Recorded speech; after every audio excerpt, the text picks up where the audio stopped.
Unboxing tayo ng Skyward Google TV Box Leap S3. Maganda ang kanyang remote control. Mukhang matibay, mabigat.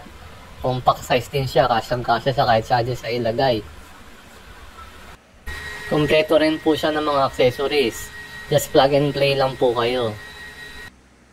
Mas mabigat din yung kanyang box kumpara nyo sa mga nabibiling iba na mga generic na mga MXQ na madaling masira. Ito, malayo ang quality, mas maganda.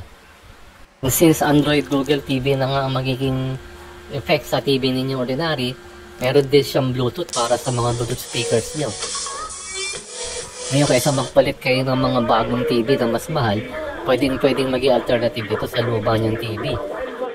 Kapag kinumpare nyo po kasi itong Android box sa isang Google TV talaga, parehong-pareho lang, wala nang pinagkaiba. Solid din ang kanyang Wi-Fi connection, hindi siya yung parang MXQ na nawawala. Less radiation din siya kung magbababad kayo sa TikTok. Kasi nga malayo, pwede kang upo sa malayo.